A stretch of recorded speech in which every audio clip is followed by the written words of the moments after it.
let's assume Fox doesn't play on Wednesday. That's a real shame because one of the things that happened in the Warriors game, obviously, was the fourth quarter heroics of De'Aaron Fox. And you texted me during the game and you said, like, man, like, why doesn't it's a shame Fox can't bring that? And I was like, I think I texted you back. I'm like, yeah, that's kind of like a heavy load to ask of a guy. But De'Aaron Fox said after the game, I think the exact quote was something along the lines of like, we've talked about it before. I think I got to start being aggressive, throughout the game, not just in the fourth quarter. We've talked about it before. I need to be more aggressive throughout the game.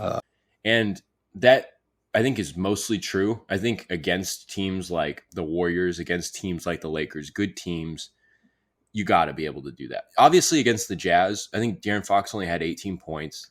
They spread the love. Harrison Barnes was getting open looks, and he was obviously had a great first half there. So there are certain times where he doesn't necessarily have to do that. But De'Aaron Fox getting aggressive early in the game really sets a tone that I think is necessary. They were up 41-21 against the Lakers in the first quarter. De'Aaron Fox was aggressive. He was constantly pushing the ball. He had 10 points in the first quarter, 11 in the second. Out of the gate, he was aggressive.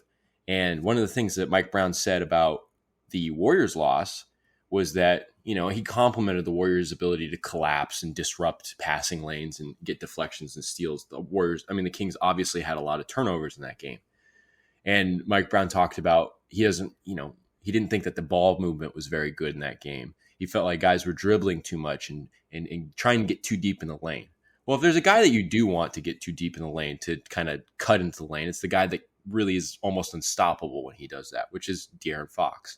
And when you had De'Aaron Fox doing that against the Lakers, as opposed to what happened against the Warriors, where it was a little more in tune with the first quarter of the Jazz game, it began opening things up. I mean, Fox had 10 points in the first quarter against the Lakers, but the whole team scored 41. I mean, they had a terrific period. That was probably their best period of basketball all season. And it really underscores the idea that opening the game, setting that tone, it's not only good for Fox to be able, now he's scoring, I think he's averaging 31 points a game this season.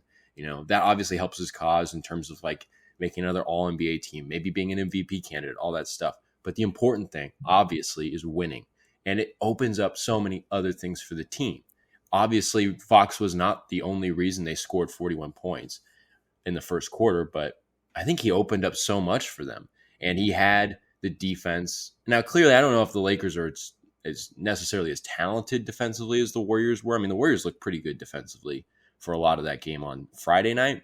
But they had to pay urgent attention to De'Aaron Fox because he was getting in the lane, because he was pushing it all the time. I think he had 3 assists, and just the attention that they had to focus on for Fox, it just allows other guys to get involved. And Fox knows it. It seemed like you knew it, Tony. I think it's an important thing for De'Aaron Fox to get started early. So that's why it's a really big shame that with the second game against the Warriors in such a close proximity to the first game against the Warriors, and not having Fox, not being able to do that, because I think that would have been a really good insight to kind of further that assumption that Fox not only helps himself, but helps really the whole team by getting aggressive early. Because I would really have liked to be able to see De'Aaron Fox do a little bit something similar that he did against the Warriors in San Francisco on Wednesday. But ankle sprain, they said he's going to miss some time. I think that means there's a good chance he'll probably miss Wednesday. But yeah, Fox getting aggressive. I mean, again, you texted me about that first, I think midway through that fourth quarter as he was really shrinking that gap. How do you feel about that? I mean, what do you see when what was the difference between early in the Warriors game versus early in the Lakers game? And what does that kind of open up for the team? I mean, I guess if I thought about it a little harder, yeah, I mean, you're totally right. It's just Fox, scoring, getting going earlier, it opens up a lot for everyone else because now all eyes are on Fox early on. But like another big thing to me that, stands out when I'm like, why can't he do this all game? Because it just feels like, man, too little too late now, Fox. I mean, the dude scored 22 in the fourth quarter against the Warriors. I believe it was 22. And we still lost, like usually when a guy scores 20 plus in the fourth, you might be on the winning side of that ball game. But Like you were saying, if you can just get that going earlier, maybe not try to be catching up so much, and then again letting everyone else, kind of benefit from him going off, because they're going to get more open looks from him too, and that will, either cut the lead or just, maybe they'll be in the lead. So I love his fourth quarter heroics. They're really fun to watch, but like I said, sometimes it's just too little too late, and he needs to get that going earlier for himself and for his teammates so they're not down double digits in the fourth quarter. Yeah.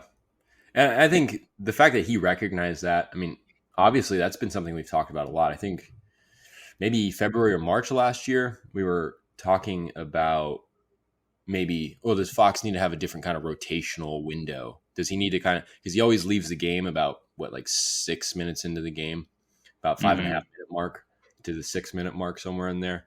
And it's like, we were like, well, maybe they need to consider a rotational shift there to kind of keep him in the game, allow him that runway to take off and be more consistent throughout the game.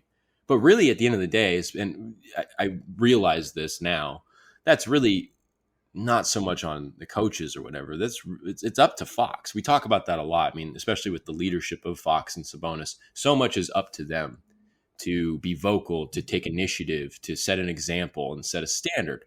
And that is the perfect way for De'Aaron Fox to do that. And I mean, he recognizes it. I would expect him that whenever he does return, he's going to pick up where he left off. And again, the important thing is, because that whole issue of whether or not that's too heavy of a load for a guy to carry he's not playing for 48 minutes, but for the whole game, that is something that obviously comes into play. But not all teams are the, playoff contenders. I mean, the Warriors and Lakers, admittedly, are good. They're good teams. They're in your division. Those are always tough games. You see them a lot. They know you. You know them. Those are the type of games, and maybe against tougher Eastern Conference teams or teams like the Nuggets and whatnot, you're going to want to see that from Fox. But he doesn't have to do it all the time, Obviously, against the Jazz, not 100% necessary. You'd like to see it if need be. Yeah. I mean, there's a sustainable way to do that. And I think he recognizes that. I think that's crystal clear to me now. And I think a lot of people, I'm sure a lot of fans and people who have a finger on the pulse of this team would agree with that.